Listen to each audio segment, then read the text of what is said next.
ये अंग्रेज़ों का नहीं, ये उनका परमेश्वर है जो सच्चे दिल से उसको पुकारते हैं। क्यों? क्योंकि वो मृतक परमेश्वर नहीं है, वो जिंदा परमेश्वर है। वह तो बिशप साहब ने कहा था कि आज मैं अपनी गवाही भी दूं, तो पता नहीं मुझे 2 मिनट का अगर समय दे पाएँ तो मैं ज़रूर देना चाहूँगा, अगर इजाज़त देते हैं तो। देखिए, आज इन्होंने फ्लैक्स पर मेरा फ़ोटो लगवाया मुख्य अतिथि के रूप में, और मैं कितना भाग्यवान हूँ कि वो फ़ोटो इन जैसे प्रभु का अभिषिक्त दातों के साथ आज लगने पाया। तो आप क्या सोच रहे होंगे कि आदमी कितना अच्छा होगा कि जिसे बिशप साहब ने हमारे आज मुख्य अतिथि के रूप में बुलाया है। ये तो इन्होंने अब बताया ना कि मुख्य अतिथि प्रदीप गुलाटी जी ऊपर आए। ये इस जीवन के बारे में इन्होंने बताया जो जीवन यीशु मसीह ने मुझे दिया। लेकिन मैं आपको अपनी गवाही में उस जीवन के बारे में बताना चाहूँगा जब यीशु मसीह मेरे जीवन में नहीं था। मैं बचपन में मेरी मौसी जी को गोद दे दिया गया था क्योंकि उनके कोई औलाद नहीं थी, और मेरी जो रियल मदर फादर थे उनके 3 बेटे मेरे से बड़े थे, एक बड़ी बहन थी, एक छोटी बहन मेरे बाद आई, तो मुझे मौसी जी को गोद दे दिया गया था। तो आप जानते हैं भाइयों बहनों, जो बच्चा गोद लिया गया उसे बड़े लाड से पालते हैं माँ बाप, और मेरी मौसी ने भी इतने लाड से पाला था कि 12 साल तक मुझे मिर्च नहीं खाने दी, भाई बेटा सी ना कर जाए, इससे ज़्यादा लाड और क्या होगा। उसी लाड प्यार का नतीजा ये था कि जो जो दिन बढ़ते गए तो मेरे ऐब बढ़ते गए।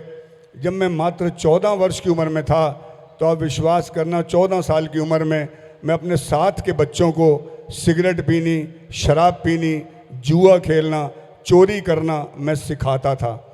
अब आप देखो, अगर 14 साल की उम्र में कोई बच्चा इस काम को कर रहा है तो साल 2 साल पहले उसने भी तो एक काम ज़रूर किए होंगे। अगर मैंने चोरी खुद नहीं की होगी तो मैं सिखाऊंगा कैसे? अगर मैं जुआ खेला नहीं होऊंगा तो सिखाऊंगा कैसे? जो जो दिन बीतते गए, उम्र बढ़ती गई, ऐब भी बढ़ते गए, लेकिन इसके साथ एक चीज़ और बढ़ती गई कि मेरे माता पिता, मौसी मौसा बहुत भक्ति वाले लोग थे, मंदिर गुरुद्वारों में जाते थे।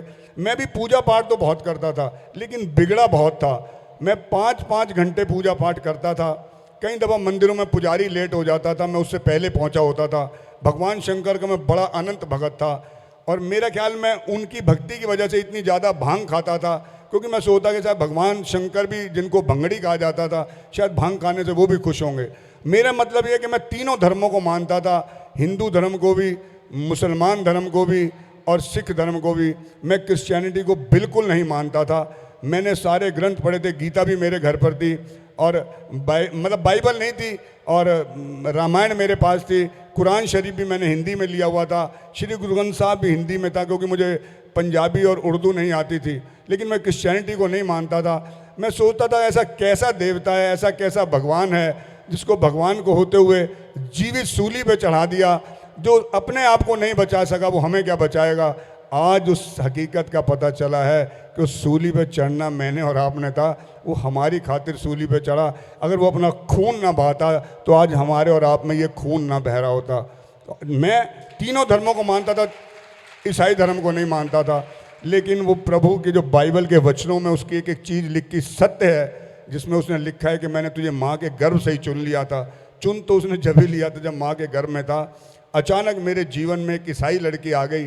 सन 82-83 की बात है कि जब मेरे माता पिता जो रियल थे अम्बाला में, मेरे मौसी मौसा जब मेरे से परेशान हो गई, मैं इतना बिगड़ गया था, तो मैं अपने रियल मेरे भाई अपने पास ले आया, भी हमारे डर में रहेगा। मुझे बहुत अच्छा शोरूम खोल के दिया। एक क्रिश्चियन लड़की मेरे जीवन में आई, और मात्र 20 दिन मेरी उससे बातचीत चली, और मैं उसको लेकर अम्बाला से यूपी में दौड़ गया। मैंने कोर्ट में शादी कर ली। जैसे ही शादी करके मैं वापस आया, मैंने अपने शोरूम को खोला।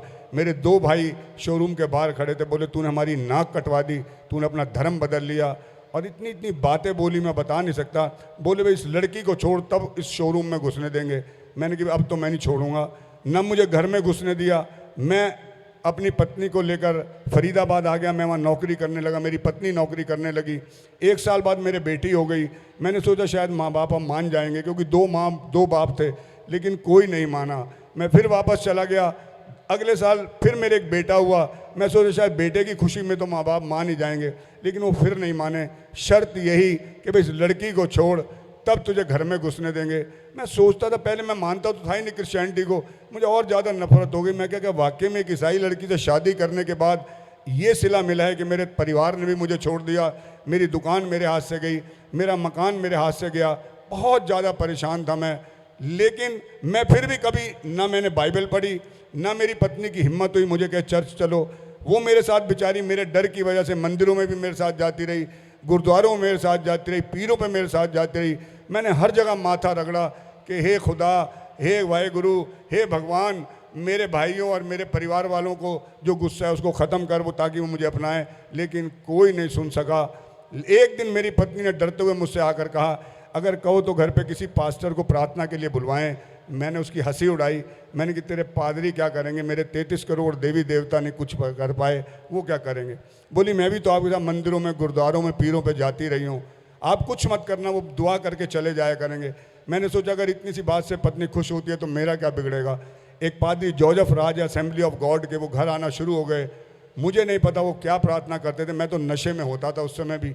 हाँ, एक चीज़ सबसे बड़ी बात बतानी मैं आपको भूल गया कि सन 84 में मेरी शादी हुई और 2001 तक 17 साल तक ना मेरी पत्नी की हिम्मत पड़ी मुझे कि बाइबल पढ़ो या चर्च जाओ। 2001 में मेरी जवान बेटी जो +2 में पढ़ रही थी, एक बहुत बड़े भीषण एक्सीडेंट में उसकी डेथ हो गई। और एक्सीडेंट भी ऐसा था कि ट्रक ने छींथड़े उड़ा दिए थे, सिर्फ सिर की खोपड़ी से उस बच्ची की पहचान हो पाई। उसके बाद उसका चेहरा मेरे आंखों के आगे से नहीं जाता था। मेरी अगर दिन की शुरुआत 5 बजे उठता था तो नशे से होती थी, और रात को जब तक गर्दन नहीं लगती तब तक मैं नशे में होता था। तो पत्नी ने डरते हुए मुझसे पूछा, भाई कहो तो घर पे किसी पादरी को बुलाएं, शायद तुम्हें शांति मिले। तो मैंने कि मैं इस बात पे, लेकिन वो पत्नी ने, आने लग गए पादरी साहब, मुझे नहीं पता वो 7-8 मिनट क्या प्रार्थना करते थे, आमीन बोलते थे और चले जाते थे। मैंने ये भी नहीं पता मुझे आमीन का मतलब क्या होता था। तीसरे दिन मैंने अपनी पत्नी से पूछा, भाई ये आमीन का क्या मतलब है। उसने कहा इसका मतलब परमेश्वर ऐसे ही हो जाए। मैंने फिर दोबारा उसकी हंसी उड़ाई। पहले तो जब उड़ाई थी जब उसने कहा पादरी को बुला लें, दोबारा जब उड़ाई जब उसने कहा कि इसका मतलब है परमेश्वर ऐसे ही हो जाए। मैं कहा तेरे पादरी का परमेश्वर कोई ज़्यादा अनोखा है, जो मेरे 33 करोड़ देवी देवता नहीं सुनते उनकी क्या सुनेगा। लेकिन विश्वास करना, 9वें दिन जब पादरी साहब ने अपनी आँख खोली और मेरी पत्नी से बोले, भाई पवित्र आत्मा मुझे कह रहा है परमेश्वर तुम्हारे पति से ईसाई समाज के लिए बहुत काम लेगा। जब उसने बात कही तो मुझे और गुस्सा चढ़ गया। मैंने पादरी साहब से गुस्से में, मैं उठो यहाँ से, मेरी पत्नी को बेवकूफ़ बना रहे हो, जिस परमेश्वर को मैं जानता नहीं हूँ मेरे से क्या काम लेगा। वो फिर भी गुस्सा नहीं हुए, वो मुस्कुराते हुए उन्होंने कहा ब्रदर ये लो। उन्होंने एक इतनी सी किताब मेरे हाथ पे दी। मैंने पढ़ना और खोलना दूर की बात थी, भाइयों बहनों उन्हीं के सामने उठा के फेंक दी। वो तो चले गए। 21 दिन बीते होंगे, मुझे महसूस हुआ कि जो नशे के कीड़े कुल बुलाते थे वो ख़त्म होने शुरू से हो रहे हैं। जिन भाइयों के प्रति मेरे दिल में गुस्सा था, वे मुझे क्यों छोड़ दिया, मेरी दुकान ले ली, मेरा मकान ले लिया, वो गुस्सा थोड़ा कम हुआ। मैंने अपनी पत्नी से 20वें दिन या 22वें दिन कहा कि वो एक पादरी साहब जब से आए पता नहीं क्या टोटका सा कर गए, मुझे तो अब नशे को भी दिल नहीं करता।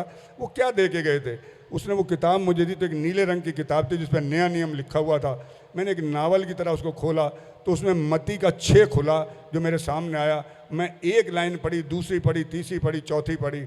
जो मैं लाइन पढ़ता गया मेरा दिमाग घूमता चला गया। फिर जब पत्नी ने 3-4 दिन देखा कि भाई ये अब इंटरेस्ट लेने लग गए, तो उसने पूरी बाइबल ला के मेरे हाथ में दी और बोली ये पूरी बाइबल है, इसमें पुराना नियम और नया नियम पढ़े। तो मैंने उस किताब को भी ऐसे ही खोला जैसे नावल खोलते हैं, उसमें नीति वचन खुल गया। जिन नीति वचन को पढ़ना शुरू करा तो उसने कुछ रहने ही नहीं दिया। 2005 में मैंने यीशु मसीह को ग्रहण किया, पवित्र बपतिस्मा लिया। मैं कह रहा हूँ जीवन बदल के रख दिया। उसके बाद प्रभु ने मुझे आप मसीह समाज के लोगों के लिए ऐसी ऐसी जगह इस्तेमाल करा जहाँ मैं सोच नहीं सकता था, जहाँ साक्षात मौत सामने खड़ी दिखाई देती थी। लेकिन उस मौत के बाद एक नई ज़िंदगी परमेश्वर ने दी, और उस ज़िंदगी के देखते हुए लेते हुए आज मैं आप लोगों के सामने खड़ा हूँ। मेरे भाइयों, जो हमारे ऊपर इल्ज़ाम लगता है कि यहाँ चर्च के अंदर धर्म परिवर्तन कराया जाता है, आप इतने लोग बैठे हैं, आप बताइए आज तक बिशप साहब ने कितनों का धर्म परिवर्तन करवाया है किसी का? उन लोगों को ये पता होना चाहिए कि चर्च के अंदर धर्म परिवर्तन नहीं होता, यहाँ मन परिवर्तन होता है, यहाँ जीवन परिवर्तित हो जाता है।